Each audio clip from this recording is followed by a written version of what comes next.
Question 18, I'm being given a circle theorem to try and prove.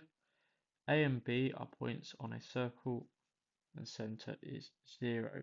The first thing I know is these must be the same length as they're both radii, so I can say that A, B, O is an isosceles triangle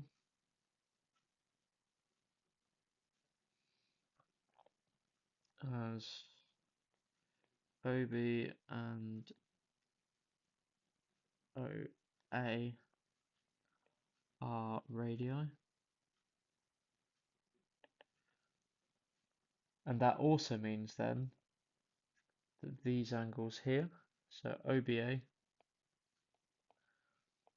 and OAB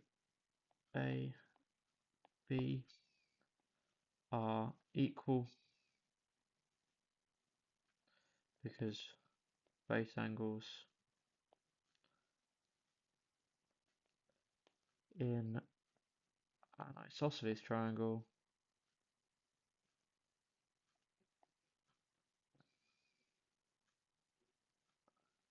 are equal.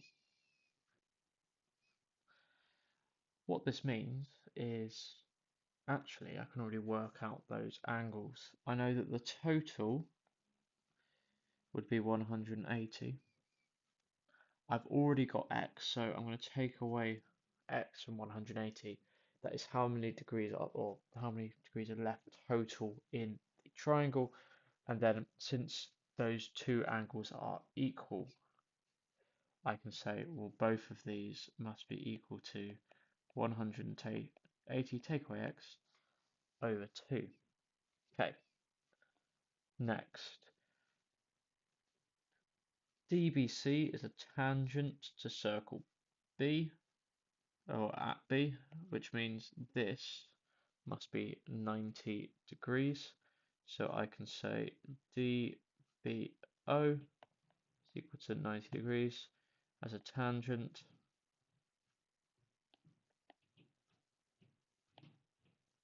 meets a radius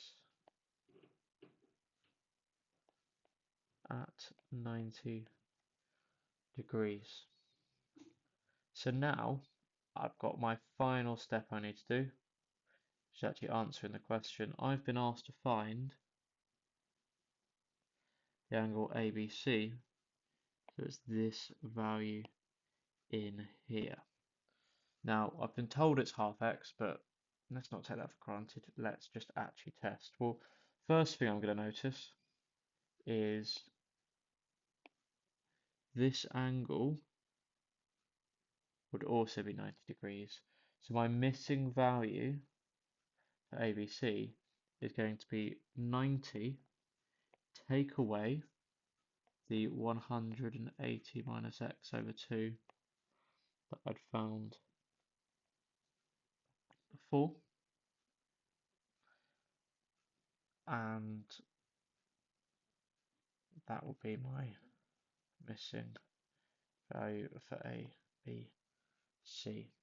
So, first thing I'm going to do is I am going to rewrite this to be 90 take away 180 over 2 take away x over 2. I'm going to have 90 take away 90 subtract x over 2. And then I've got the two 90s will cancel each other out. So I'm going to have 0 take away negative, so plus x over 2 is equal to ABC. Obviously that's just 0. So x over 2 equals ABC. Another way of writing x over 2, of course, 1/2 x. Therefore, we have shown it.